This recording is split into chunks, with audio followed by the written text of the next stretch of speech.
oldest living member. Harding passed away a few weeks ago at the age of 101. And of course, he was named after Warren Harding Shinn.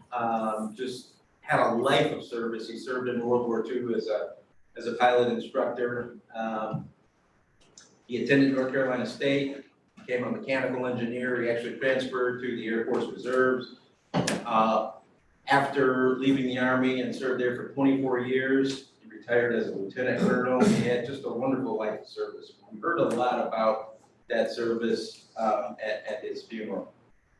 He joined Rotary in 1964 and had 50 years of perfect attendance. He was a multiple Paul Harris Fellow, volunteered at Friendship Trays, Cities and Schools, Habitat for Humanity, USL, Salvation Army, just to name a few, and actually had a lot in common with our main speaker here today in terms of years of perfect attendance and service. The interesting thing was that Harding had about 1,600 Rotary Foundation points when he passed away. 1,600. And you know, when you pass away, those points go with you. Fortunately, and she's not here today, Joy Rucker took it upon herself to contact Rotary International. And Joy, using her incredible persuasive powers, I don't know what it was. Maybe she got the guy at Rotary International to, maybe she floated him alone, I don't know. But Joy was able to preserve those points, and we took the occasion to transfer those points.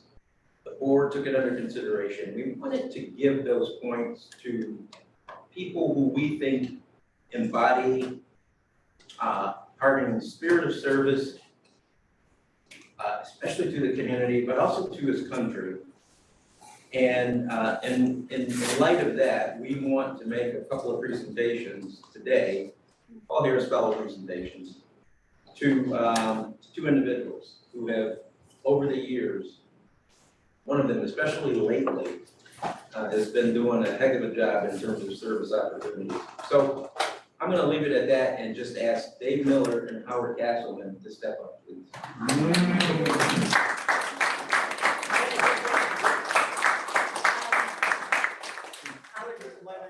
Okay. Howard, step on up, buddy. I'm not going to pin you. That's thank you. Is this Howard is the two? You got it. I'm going to ask DG Cam to pin you. No. Oh my God, my partner. And I'm going to hang on for 1 second because I want to get a picture of this. This is probably the least formal Paul Harris Fellow presentation you will ever see. Really? Yeah. Like where? On this, on your heart or on your chest? Where do you want your pin? No, just.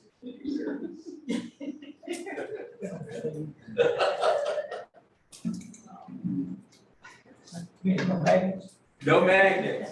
Please never come with magnets, unfortunately. Thank you. So Howard, Appreciate it. we appreciate you. Thank you. Thank you. Congratulations.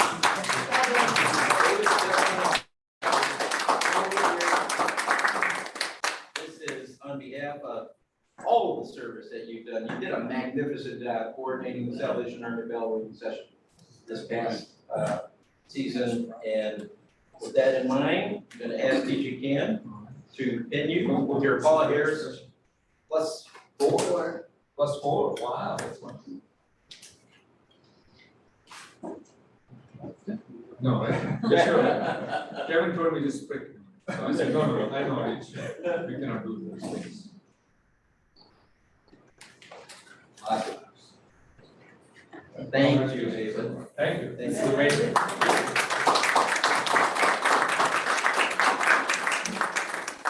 But wait. So there is a person sitting in this room today who has consistently stepped up in terms of club service, and we want to recognize that today. It's not easy, as you see. We didn't have anyone signing up for the invitation, so we don't have an invitation. That's the way those things work. Fortunately, we have someone who always signs up for one of the most important jobs that we have, and that's the financial reconciliation. So without any further ado, I'm gonna ask Mr. Tom Filson to come on down and be awarded with your Paul Harris. Oh, man. Outstanding service. May I pin Tom? You may. I love it. This is a new avenue of service. Designated pinner, Kelly Kate. Do I get a full hair salon for pinning? You get a picture for sure. Yeah. You can arm wrestle Tom.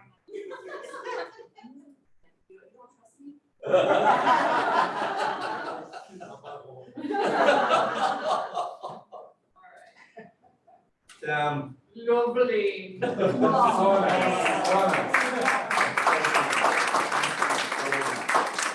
Kelly, thank you as always. Anytime I get extra Tom hugs, it's always Congratulations. Is that it? Congratulations. Go ahead, do your announcement. Oh, okay. I'm gonna do my announcements while I'm here, because I've been directed to do that. So, let's see.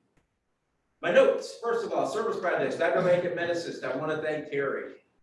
Terry for showing up at both events. We had an event at Diaper Bank last week and at Medicist this week. Terry has been just an outstanding volunteer and has shown up so many times. This was a last minute call out too for Medicist, so I appreciate you signing up. But I also want to thank Alex Foltz. As you all know, he's my 17-year-old neighbor, and Alex shows up every single time I need him. So Alex, thank you as well.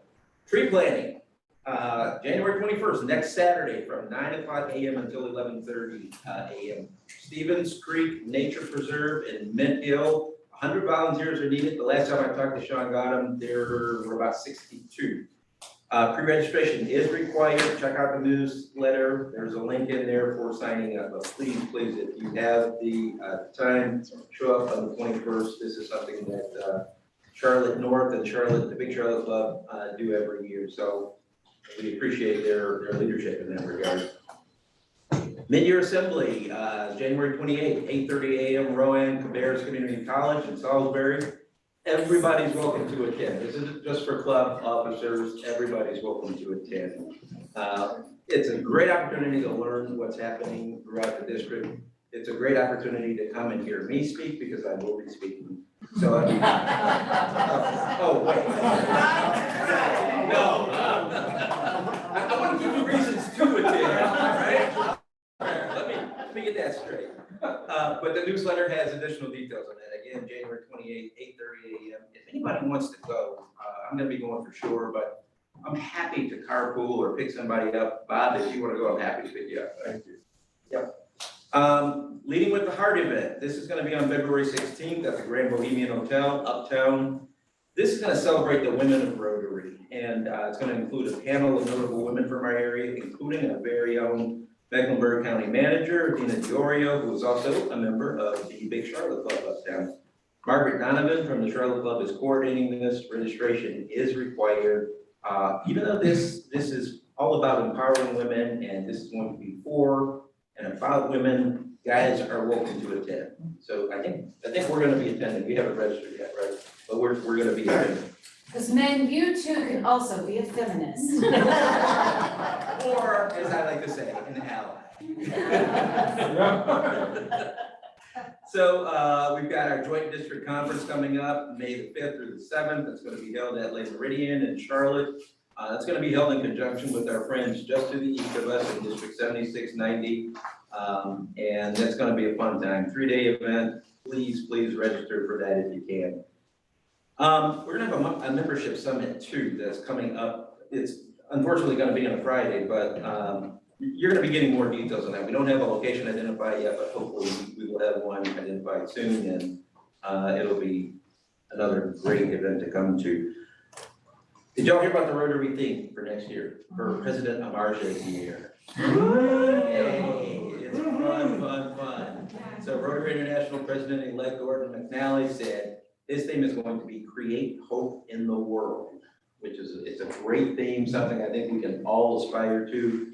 He's going to focus on peace and mental health. He said so much can happen if we can achieve more peace in this world. There's so much trickle-down effect from that, and I think he's absolutely, he's gonna continue our initiatives in empowering women and DEI, and will, of course, keep us focused on polio eradication. As far as the club is concerned, next Wednesday, President-elect Marja, Charlie Seaman, and I are gonna be meeting with Parks and Rec for a walkthrough at Latta Park. It's gonna be at 9:30 a.m. If you're available. Wednesday. If you're available, we'd love to have you there. Because we're trying to get a party in the park, which, as you know, is set for April 29th. And we've been approved for that date, but this park is also required to secure the location. We submitted them with the site plan, and we're excited about it. This will be a huge fundraising opportunity for us. So that's all I have, Madam President. Could I? Go ahead, yeah. I just wanted to say that Rev Turner had heart surgery just about 4 or 5 days ago. And I've been in touch with Diane by texting, and his surgery went, well, I have to tell you first that 20 years ago, he went to the Cleveland Clinic and he had one of his valves replaced in his heart with a bovine valve. Yeah. And it was supposed to last for 15 years. And what happened was that this has been 20 years, and so that valve wore out. And so he had the valve replaced. The surgery went beautifully, and he came home from the hospital yesterday. Fantastic. And I'm really happy, and all of Diane and Red's friends would celebrate with them. That is so awesome. Yes. Thanks for sharing that, Barbara. Yeah. Hey, Jim, is Jim still on? He is, but Jim, did you get that? I'll send them an email. Okay, great. Thank you for sharing that, Barbara. You're welcome. Really appreciate it. And I also want to say too, in terms of programs, our programs are booked for the first quarter. We're working on the first quarter of 2023. We're working on the last quarter. We've got several programs booked, but I want to give a special shout out to Frank Kiker, because Frank comes up with an idea about every 30 minutes. He is the idea man. Frank, thank you. Frank recently suggested that we get a speaker on the James Webb Telescope, and we got a speaker from the Charlotte Amateur Astronomical Society, who is a great guy. He's a very learned guy, and he's going to be speaking about that telescope and some of the recent discoveries. But I really appreciate Frank's efforts in helping us develop ideas for programs. So just wanted to acknowledge that, buddy. Thank you. Are we getting the hummingbird one? No, we're not getting the hummingbird one. King away for some reason.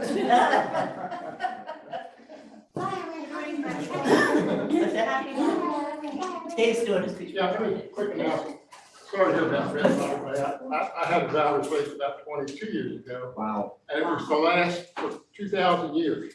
So I decided we only have to replace it once, I think. Something like that. Anyway, Salvation Army, you mentioned Salvation Army. Let me give you an update on what happened with what y'all did. Somebody asked me recently, how long have we been ringing the bells at Salvation Army? Well, I went back further and found that the Salvation Army has done it since 1905. We weren't even born. Wow.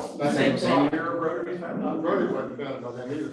We started, I remember the meeting we had with David and Harding and Lee Winslow one day, that we were trying to figure out when we might have started that. And the best time we got was 1972. Wow. We think we started in 1972, and that's what, how many years? I mentioned 50 years because if you read David's bio, he said he'd been volunteering in the Salvation Army for 48 years. Yeah. So you're not right, it's 50 years. I'm sorry. Okay, I thought David had been volunteering here since 1905. You took out the COVID years. That's right. I really came to thank you. We had over half the club participating this year. And that doesn't always happen, and it happened without any problem. You said thank you that, but you know, we put the list out there, people signed up, a few people switched around, which is what you're supposed to do, and it happened. I don't think there was anything we missed at all down there. So thank you so much for doing that. This is my, I think, 12th or 13th year in the Salvation Army, and I want to keep the post, by the way. I'll do it next year and the next year, as long as I'm here. You got it. It's good. But what we raised, I asked them a couple of years ago, can you tell me how much we raised? And they couldn't at that point, but now they're starting to do that. And we raised $2,668.07.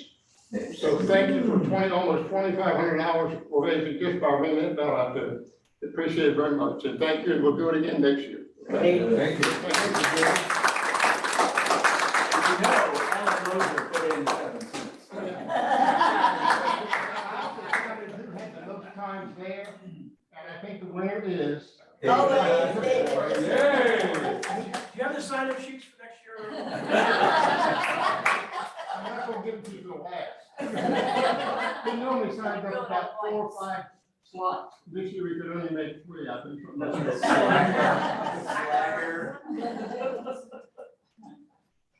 Are you gonna do happy dollars? Yeah, happy dollars. Happy dollars. The budget is ready. Happy. All right, I usually go last, but I'm going. I am happy, and I'm gonna do my contribution online, just happy to have our district governor here today.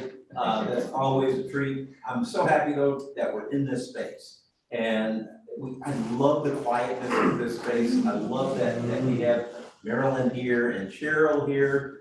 It's fantastic. I thank you all for being here. I am so excited also that we have our speaker here today. This guy is my hero. So I'm looking forward to that. Thank you, ma'am. We'll go next time. Okay, Yeah, I made mine online. yeah. PayPal. Yeah, we'll check it. Yeah. Check, we'll check it. Yeah. Oh, it didn't go through. Yeah. And my husband's leaving for Switzerland tomorrow for a week, and so my happy dollars are safe travels, healthy travels, but my house is gonna be clean for an entire week.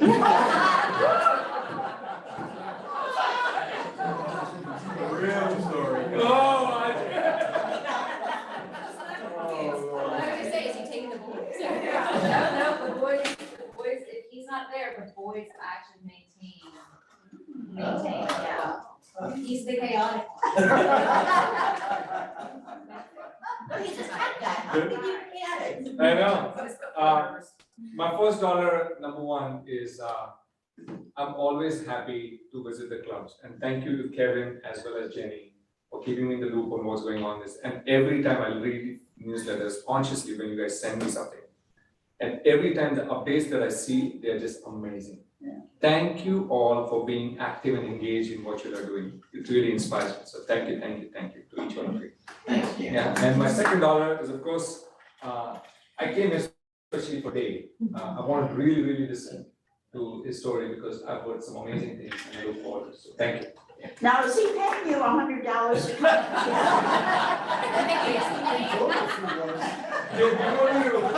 I thought it was 25. Yeah, she's one of my board members. I know, it's That's a sad part. like, you can see the transaction in the bank account.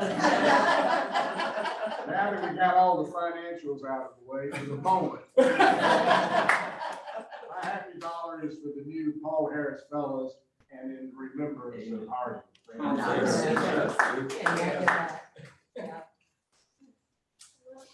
I want to put in a couple happy dollars there for one for Rhett's successful surgery. And the other is sing all you people and being more than just the head.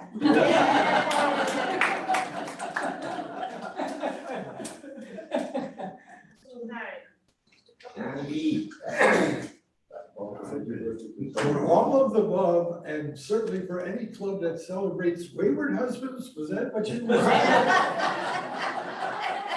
an invitation, just let you know. Just to be clear. Again, for everybody, all the Paul Harris fellows we did today, David Miller for all he's done for the Salvation Army, and for the program next week was Barbara Horseman, so make sure. Thank you. Thank you all. And Barbara has actually written a book, so I really think she should hear what she has to say this week. Thank you. You could actually do that. Give it to her.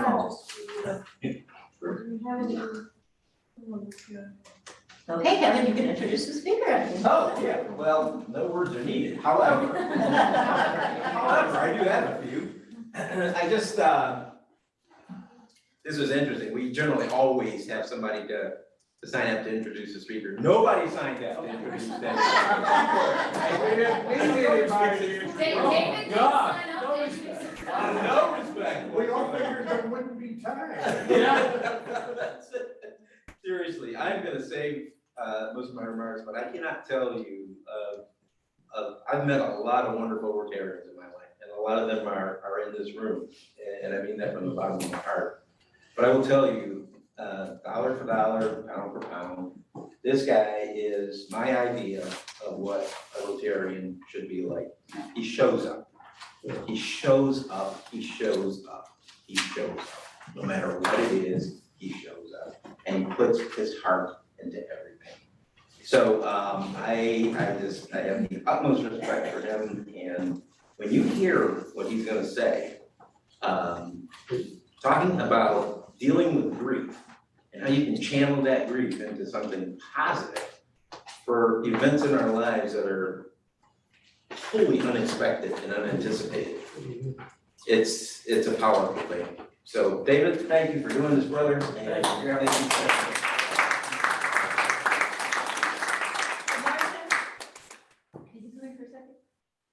He does have a few pictures that he wants to show, and I'm not sure if they're gonna show up on there. Yeah, just share your screen. Yeah, I can share it from here, but I don't think it's gonna show up on that If screen. it doesn't work, don't stress if it doesn't. Ah, it does. You know, Thank you. Never mind. I was just There thinking, it I'm is. gonna leave now, because after that, there's nothing There to she do.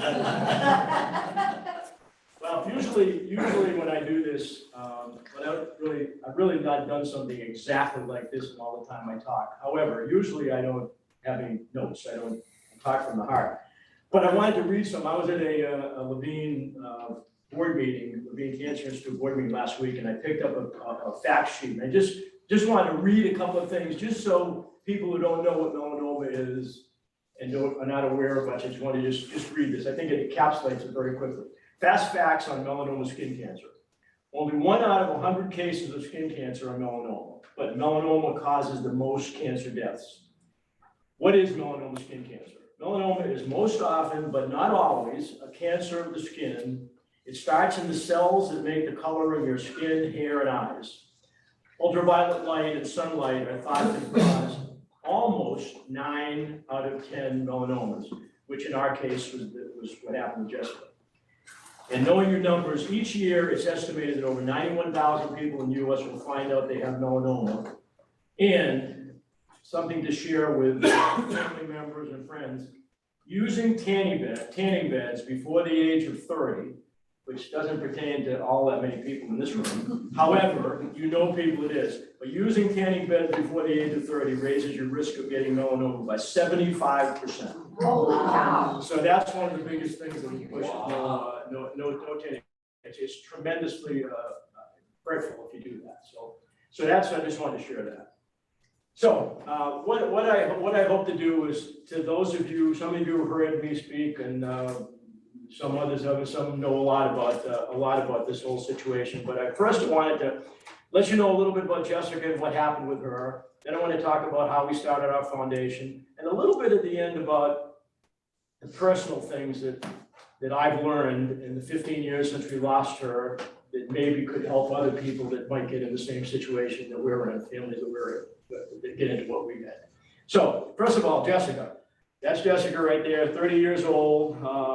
She graduated from Chapel Hill, got a graduate degree of library science at Catholic University. She always had visions of having a little bookstore in the shadows of John Berringer, the little professor, and then Sally Brewster, and now the Park Road Books. She always wanted to have a bookstore, so that was what her thing was.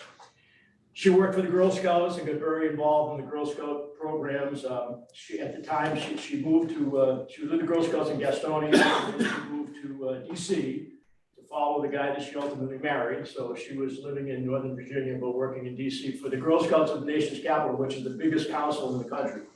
Everybody can hear me okay? Yeah. So, life was good until it wasn't.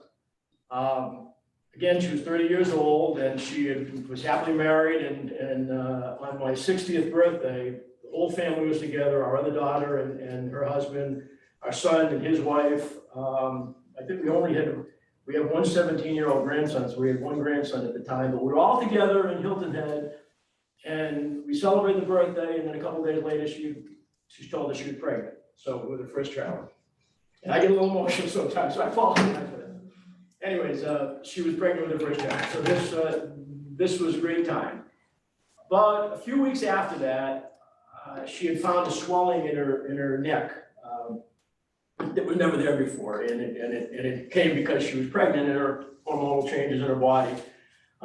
It was diagnosed wrong at first, but then when we had a dermatologist look at it, they found out that she had a large tumor that was, we feel caught this on, but you see her hair, she had long, thick hair. She had a tumor right here in the center of her head, a big tumor right here, and then she had, and what this was a lymph node. So in early October, she had surgery and she had the tumor removed and 142 lymph nodes in her neck. And again, as we always get, people that I hear, you know, they got it all. They felt pretty good that they got it all. Well, that she had radiation just to make sure about that, but if they didn't really get it all, and they going further into it. Now, keep in mind she was pregnant at the time, so you're going to keep that in mind. They found that it had progressed into other parts of her body, and she actually had late-stage melanoma. So, at this point, we were told that, and this is a fact that I'd really like you to remember till it gets to the kind of the end of the story, but we were told at that time that she had a 5% chance of surviving 5 to 8 months. And that was it. And of course, we thought we were going to be part of the 5%, which again, we weren't, but she was part of the 95%. So you keep in mind that that's what people with late stage melanoma were being told 15 years ago, which is not that long in medical. With medical treatments. So in December of that year, her baby was taken at 11 weeks premature, and he was 1 pound 12 ounces. He fit right in my hand. That's how big he was, 1 pound 12 ounces. I won't have you think about what happened with him, but he's now 15 years old. He made it through it all. He was born blind because his retinas did not. I've learned a lot about this stuff, his retinas never formed properly, so he was born blind, and he's still blind. He's the smartest little kid, great-looking kid, you know, just a happy boy that is 15 years old. It has a new mother and 2 siblings, and he's actually in public school right now, so he's doing good. So he was in neonatal intensive care unit for 3 months. She was in we were by the way, we were in DC at the time, at Johns Hopkins. We didn't know anything about Levine at the time, but that was not in our thinking process. She lived up there, so she was at Johns Hopkins in Baltimore. So she passed in April of 2008. So if you figure it out, it was like 7 months from the diagnosis. So that was her. That was her life. That was her thing. That was what was happening. And she knew we were going to do that. We started talking about. You're always looking for something to do. What can you do to do something positive to deal with this? Because it's really nothing positive, but we can try to make something positive. So the family came up with the idea of forming a foundation, and we thought that was a great idea. And she knew we were going to do this, but she was dealing with a lot of other things at the time. So she became the first board member of the foundation, and knew that what we were going to do was going to be something to try to help other families moving forward. So we started the foundation. This was started, and we started it, you know, maybe a month or 2 after she passed. I mean, we hadn't started, but we made it formal. The name was changed from her name to the Purple Promise Foundation in melanoma. Purple because that was her favorite color, become my favorite color, but it was her favorite color, and promise because we promised her that we were going to do all we had to do to help other families. We didn't know anything else to do other than do that. So Purple Promise Foundation in melanoma. We have a board of directors of 12 people, and Marilyn Bowler is one of the board members, and they're all volunteers. There's no salary people, it's just all volunteers, and it's just worked out very nicely for the things that we do. So our mission of the foundation is twofold. The mission is education, sun safety education, educating our website, our Facebook page, all about educating as much as we can. That's part of the mission. Can you click? So that's our logo with one of the bracelets added into it, but that's it. Click one more. All right, so the things we do now. So now we became partners with the Girl Scouts. Girl Scouts, this is one of the first grants we made to the Girl Scouts here. We were supporting the Girl Scouts of the nation's capital for a few years because that's where we were from. They approached us and they wanted to do sun safety. And we were doing sun safety camps at the nation's capital, and the inner city girls were coming into these camps that couldn't afford a camp, and we were paying for sun safety plant programs, and the girls were learning all that, taking stuff home, and so that was all about what we were doing. Then, after a couple of years after that, we decided we're going to move local. So now we support the Hornets Nest Council they're the Hornets Nest in Charlotte, but they have a summer camp, leadership council campus. Many of you might know this up in Statesville, up I-40 in Statesville. Like it's 700 acres up there, which was donated by the Dilworth family, and that's where the summer camp is. So what we do, go ahead, that was a grant we made, but go ahead and so we have around the camp, we have one more. We have these sunscreen dispensers around the camp, so we pay for that. We pay to put more sunscreen in, so the girls anywhere they're around the camp, they can squeeze and put sunscreen on, and it's free, of course, to them, but to us, this is one of our big missions to do that with the girls. So that's become a thing with us, and we hand out sunscreen at events we do, and that's all part of that mission. So it's been a great thing with the Girl Scouts because she was with the Girl Scouts, and one of the facts that has changed a little bit recently, we just found this out recently in our last board meeting, but all along, anyone can get melanoma. Anyone, any race, creed, color, anybody, any men, women, children, anybody can get melanoma. However, the largest demographic of people that would be affected this would be young women at the age of 19 to 29. And why? Because of the tanning beds. That was a kind of big part of the whole thing. So 19 to 29 women were the biggest demographic. Lately, and I don't remember what he said, but our doctor, the doctor on our board, but he was telling us that there's a new demographic, and what it is older men that aren't supervised. There was a name. He called it something, I didn't remember what the name was, but you think about that. They don't have a spouse. It might have the spouse, but might be gone. They're going to golf courses, and and that's no hat on, and so he told us that now that everybody still has a chance to get it, but this is, if you put it down to percentages, that's who had maybe the word's getting out about the tanning beds, but anyways, that is a fact. So we just understand that anybody can get it, and just all the things that are on these cards that I passed out, which we preach: long sleeves, hat, sunscreen, and that a lot of people don't know, a lot of people that don't have access to sunscreen don't really realize the importance of it. Click again, please. Okay, so some of the events we do, this happens to be the Pride Festival downtown. We've done that the last 3 years, 3 times that they had it. 200,000, 250,000 people on the weekend in downtown Charlotte in the middle of July, late July, early August. It's like 99 degrees on the street, but we give out sunscreen. So we have free sunscreen to anybody that wants sunscreen. But this little guy came up to us. He was 10 or 12 years old and said, "What is sunscreen?" So he knew nothing about it.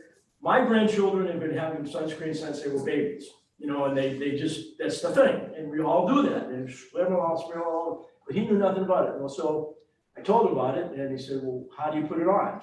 Show him how to put it on. So, you know, again, that lets us know that we need that there's so much more work that has to be done than that. But we gave him information, take this home to your parents, and, you know, talk about this. So he walked away happy, and we felt we learned something from that. So that's one of the events we do. That's all part of the education thing, that we sit down there the whole weekend doing that. Hit another one. No, that's the same thing. If you've ever been to the Pride Festival, it is it's like an amazing thing. I mean, it's quite a crowd watching operation down there. The people are so great. It's so, I mean, and they all come up and this is great for you to be here. This is the greatest boat booth to be here. So we're excited about that. Yes. And also we have a race. It's called the South End Shuffle 5K, which is in September, right around 9/11. We don't hold, someone holds it for us, actually a past member, JB Meaner for UK. JB Meaner's one of the people, and he's one, and also Ron Scuffler, who was a member of this club as well. It's his law firm that does it. One of the guys in picture, Davis with the purple shirt, he used to be a member of this club. JB's in that picture. He's in it. But we give out sunscreen there. Now this last year, it happened to be pouring rain. We had all our sunscreen there, and only 2 people came up to our tent to ask for sunscreen, and we gave it to them. They thought it was hand sanitizer. So they really weren't even there. It was no rain. It was raining, and you know, and actually Don and I decided not to run because, you know, I would have fell and broke bones and all that. Yeah. So anyways, but we do that, and that's all, we hand out information on that as well. So that's the thing we do. So this year, in addition to that, everything we've done has been, this is the international thing that Kevin, you were probably part of too. You all know that I go to Peru. I've been going since 2005 on mission trips, and we got in a partnership with a Rotary Club in Arequipa, Peru, that had heard through Jim Hintz. You know, most of us know Jim Hintz. They heard that we'd have this foundation, so they approached us, and they have been doing sun safety down there on a really low scale. They just the money availability is not there, so they needed a partner. So we partnered with them, and were able to do a two-pronged presentation of, let's say, a give out of sunscreen and information to 1,200, 1,300 people in the agricultural, you know, it's only one area, but it's agricultural people that are out in the fields all day long, and they just, you know, they're working for $2 a day. They don't have money to buy sunscreen. So we gave a lot of sunscreen out. They did, the Rotary Club did all this work. We supported it from our foundation, so members of this club supported it as well. And also at the beach area we did as well. So this is our first international project. So we're expanded down there, which we're excited about that too. That's a new thing. Next thing I think I remember what the next slide is. Okay, so that's our mission of education. Next, Marilyn, she is in that picture. The second half of our mission is supporting research, focused research at Levine Cancer Institute. And when I say focused, you know, research is it's a big bucket. You know, there's millions and millions of dollars to do research. We're not that kind of an organization. So we have, in working with Atrium, with the Atrium Foundation and Levine Cancer Institute, they have presented us very focused research grants, which are in immunotherapy, which is the new thing, immunotherapy. I'm sure a lot of you heard of it, but to guys like me that don't know a lot, and I'm on 2 boards there, and I'm learning, but I don't even say that I know a lot of stuff. But immunotherapy, to those who don't know, it's teaching your cells to not fight off the good drugs coming into it. So in other words, you know, your immune system is trained to anything new coming into your body, you know, fight that off. Well, immunotherapy is actually teaching the genes to say, okay, no, this is a cancer drug, this is okay to take. This is not okay, no, fight that off. This is a cold or a virus or something. So this is what we did. So we've done 3 now, very focused grants to them, and it's something that they feel, and they report to us, that it is helping in the bigger scope of, they have a lot of clinical trials down there, and this is how they start when they do things. They do the beginning of all, this research, and they have clinical trials, and this is kind of the beginning of the whole thing. So we feel that this is very good, we want to keep up with that. So that was a presentation that our board had, and the guy on the left in that photo is Richard White, who's the chief of surgical oncology at Levine. He's on our board as well, and he spoke to our club a couple 3 years ago. I don't know if you were in the club. Were you in the club? Yeah. Richard came and spoke about that. Maybe more than that. Time went by. But anyways, Richard came and talked about that. So that's our other thing is that. So, all right. And I don't know what I'm trying to think what the next. Okay, well, that was with the end of the story. That's okay, you can leave that right there. All right, so that's what the foundation is about. We continue, we have, just so you know, 98% of every dollar that is given to us is given to charity. It's given out to our outreach. We just don't have any costs other than the buying these things and that kind of stuff. So we want to keep it that way. Very important to us, and sometimes it's a challenge because you have volunteers and everybody's a life, and it's hard to do what we have to do, but we do it. So we're very excited about that. So the next thing is the personal toll that comes along with it, which is very hard to share, but we found out early on that when you're dealing, everybody deals with grief differently, of course. I deal with it differently, my wife.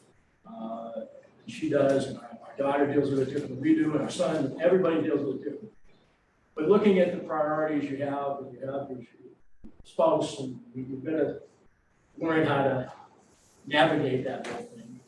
And we found out very early on that, I have my life, all the things that Kevin is telling me, I love doing my Rotary Club, Donna's not involved in that. She doesn't, she supports me, and she's there for me, but she doesn't really want to be part of that. So that's one thing that was taking me away from family things at this point in time.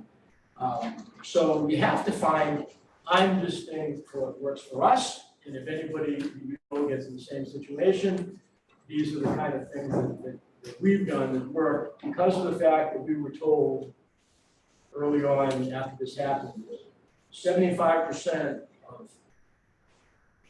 couples that have the loss of a child get divorced in 3 years.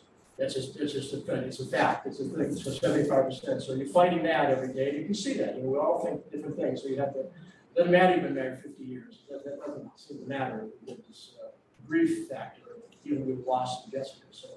So our concept has been, our whole life is now, you do your life, but you remember her, and do as much as you can for her, so that's what we do. So, for example, on the Peru thing, Donna wasn't very involved in that. She supported me, she supported the money we gave there, she supported me going on trips there, but she wasn't interested in going there. So in 2010, we had the opportunity to do something in Peru in Jessica's memory. And I said, either gonna go now or you're not gonna go. So you're either gonna go and go with me and do it, and it's, but you'll never go again if you're not gonna go now. So she elected to go. So she came with me in 2010. And had a great time. And I'll never forget this. We're on the airplane, but we're in Arequipa on the way back to Lima after we left the people. And she said, "No, we give a lot of money and a lot of different things. Maybe we need to come to Peru twice a year." I said, "What? This is the first thing I asked to go twice a year, but I didn't make a big deal about it. And now we go twice a year. Every once in a while, we go twice a year down there. So we were very involved down there, and that's the thing for us to do. And then the board, she didn't really want to be on the board of directors. She wanted to be supportive from, maybe do events we have, but really not be on the board. And a few years into it, she decided to be on the board, so she is a board member. I'm only president, so actually I work for her, which is no different than our life anyways. Legally, as far as that's that. So did that. And the little things you find in life that you do, since Jessica passed, I'm sharing things with you that people might not know this. Some people have done this. Every dinner, we toast Jessica. every single dinner.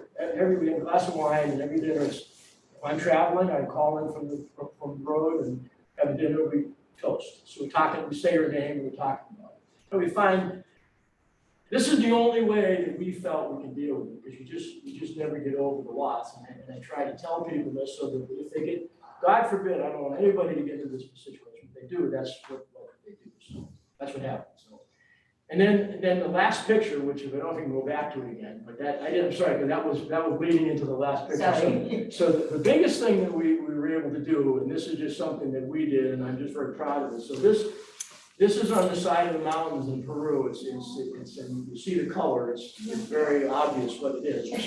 This is a community center. We had the opportunity through Jim Hens. He was growing, and we had the opportunity to build this building. Don and I, not our foundation. It was something that I couldn't think of any other way to. What better way to spend my retirement than on something like this for in her memory. So this is a community center. It's called the JHD, which is her initials, Community Center, and everything that they do to all these people that have nothing, teaching them childcare, mental, psychological problems. We get people to come in for that, teaching them how to cook properly, classes for kids, crafts. Everything that these people have nothing for it, now they have, and it's a community center that we're very proud of. Coming up to it is very emotional to us, but it's something we were able to do, and it just embodies the idea of doing as much as you can, because you're never going to forget, you never want to forget, you do anything you do to honor the memory. We also made sure, and this building is also that our other families are also part of it, so that they think it's for them as they're as well. My daughter and her husband and 2 boys, and my son and his wife and 2 girls, and even Matthew, our Jessica's son, are all part of the family, remembered inside of a big plaque inside there, so that they all are right into the whole thing. So that's it.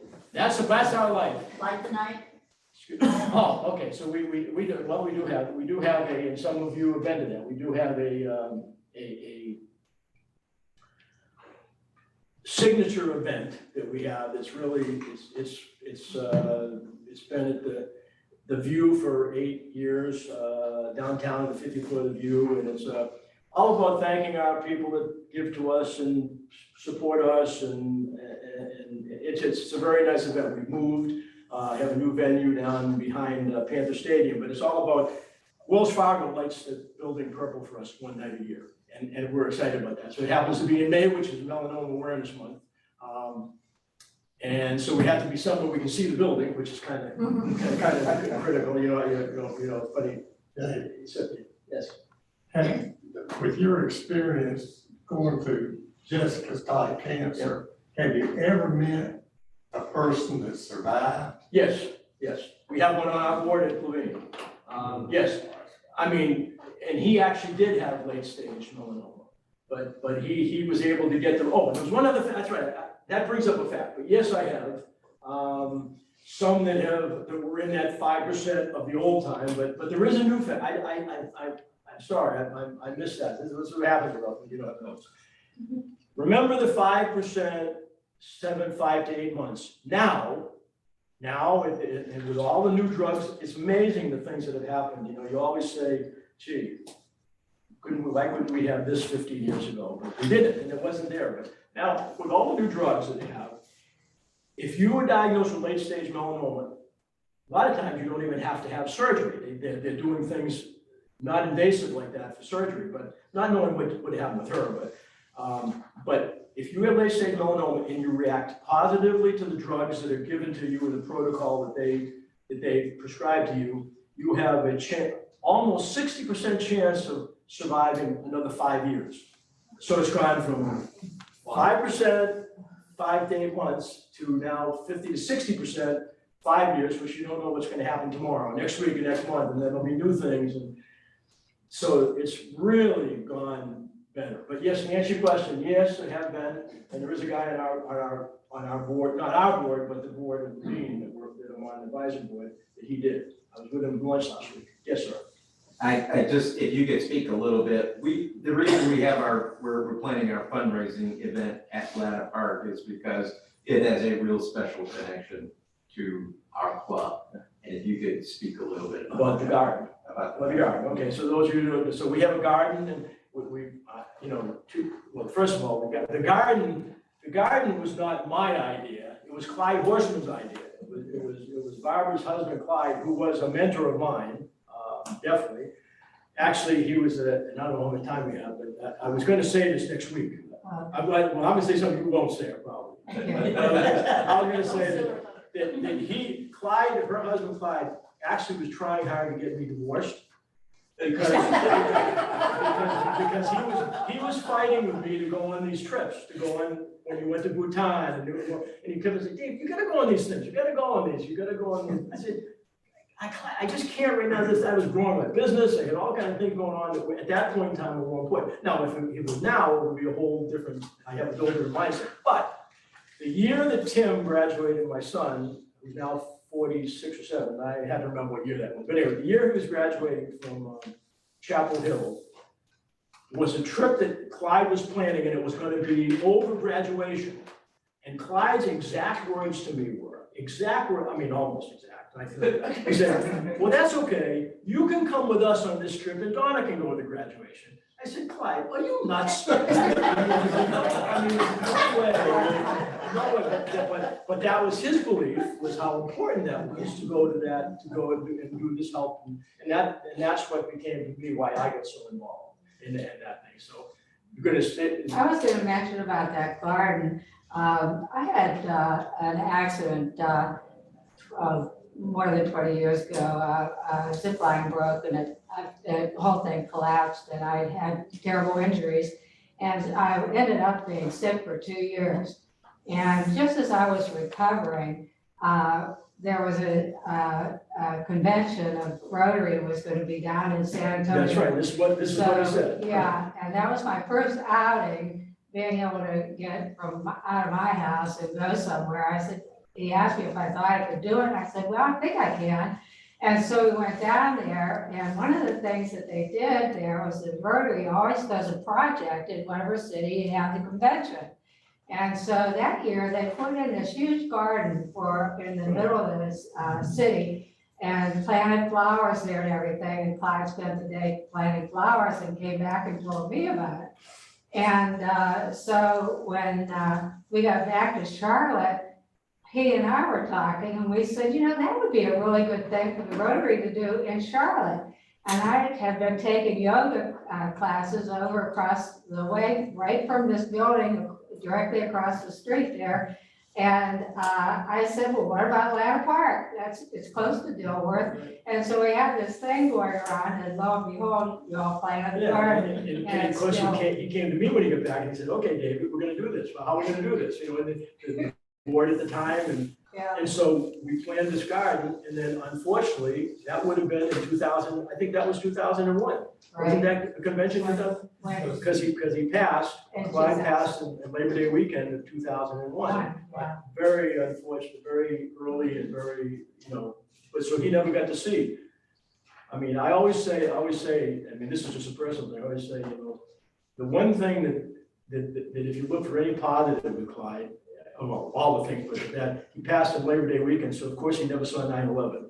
I think about a guy like that, what he would have done, what he would have thought of 9/11, a guy that was so giving, like we all deal with that thing. So, but that's now we have our garden at Latta Park, which has become well, many of us have been to the garden. We have a thing in May, a picnic at Latta Park, and then we go by the garden.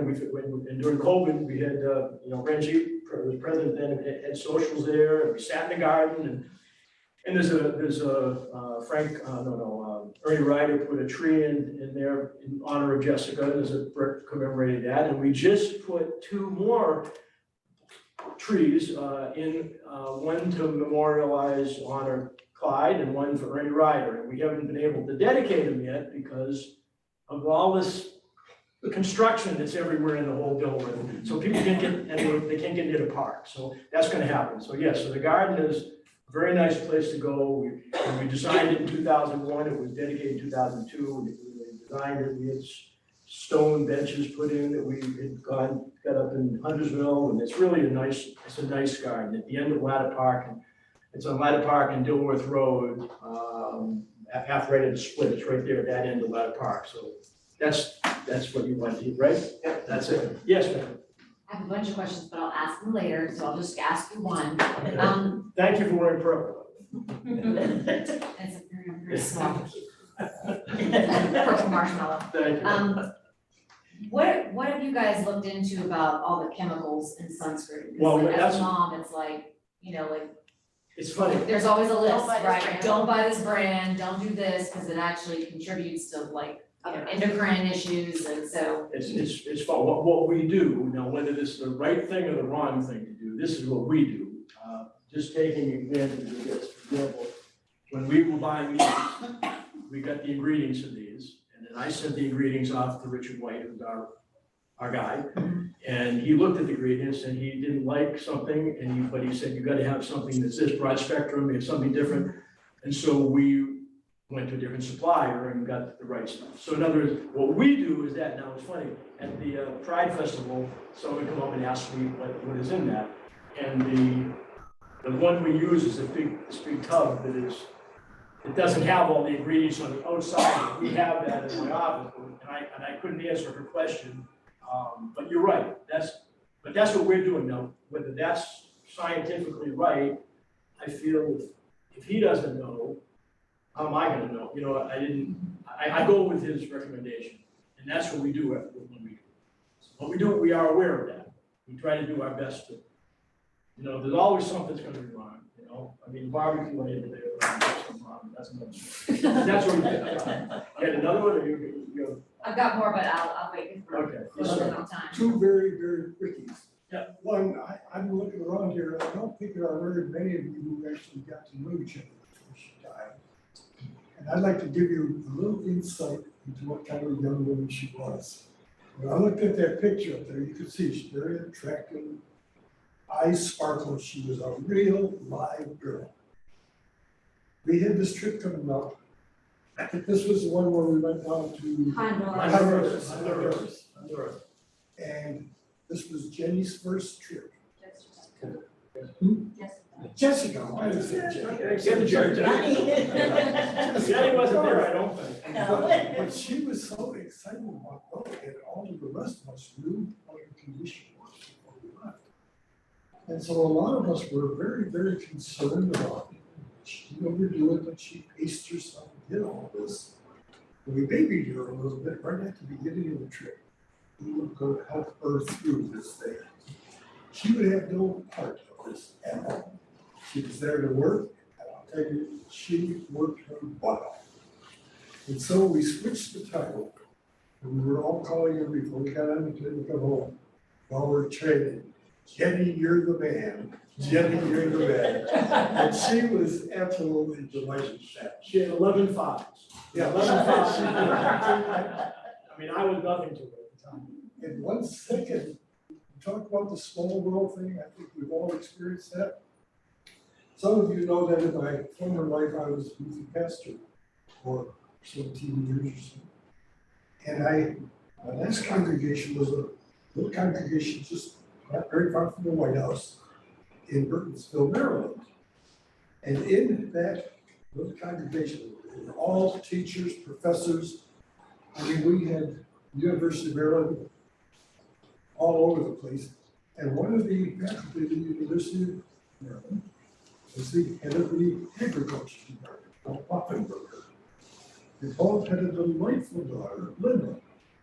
And Linda finally ended up as a career worker with the Girl Scouts of America in Washington and was one of the national board members of the Girl Scouts of America. And I made sure that she learned about this too, and she just, and that was 27 years later, so that the paths would cross again. Well, the end result is we're very involved and we have a lot of great relations with the Girl Scouts. We have a lot of great relationships.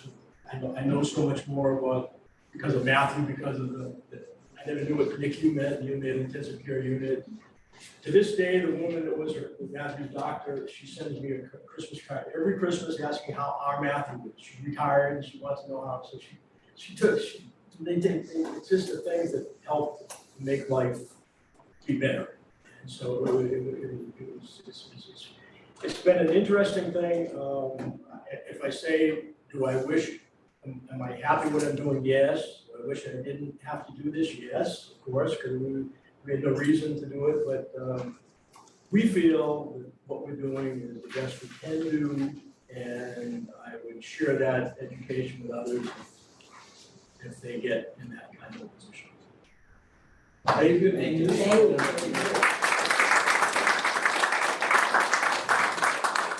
this year today, you may not know how many seeds you planted. There. Well, that's cool. You just hear people come up to you afterwards and say, by the way, because you spoke, I went to a dermatologist and I had an issue. Yeah. You know, and you know, so that's all the whole education thing. So you hope that, granted, you hope that all the time. That's your hope is all the time. And, but we miss her, we'll keep doing what we have to do. So. Thank you. Thank you. You know, the fact that they gave me the microphone is big. Can I just take one more thing? Hey, Taylor, can you hear me? I was gonna ask you to do that. Can you hear me? Yes. I'm very upset you weren't here today. I got this for you. Yeah. Can you see that? It looks like a doormat. I didn't remember, and it came into my club last week. I spoke to him this morning. I think you faded. No, he's getting something. He's getting Get something. something. He's coming with very. And I was president the second time I was president, 2003, 2004.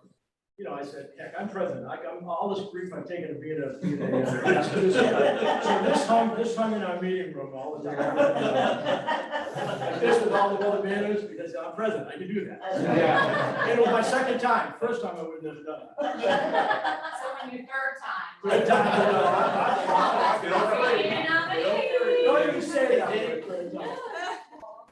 Oh, yes, would you like to pick, since you're not doing raffle this time? You know, I have tickets in there though. Oh, this is great. I do it on this. Yeah, would you like to pick? Yes, sure. From the raffle? Get Maryland. We go there? Yeah. I mean, I did, you know. All right. Now, if I pick this number, it turns out to be Dave, I'm going to put this back. The second one you pick will be Dave's too. Oh, Lord! What the hell? Just doing this. All right.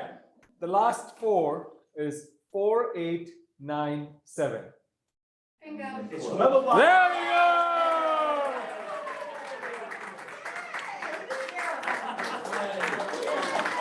Oh, no, this is not the right one. There. You're going to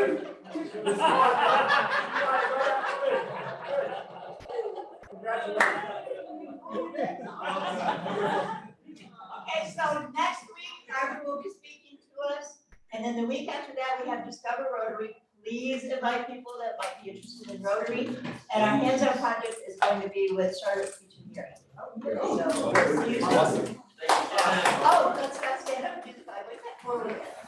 Over here. Back behind. Duck hour. Of all the things we thank Sarah do, number one. It is the truth. Number two. It is Fair to all concerned. Number three. But it will Everybody with friendships. Number four. Will be beneficial to all concerned. And number five. Will it be fun? Yeah. Heart budget. Our buckets up front, please. Thank you guys for your time. It's always good to be. Thank you.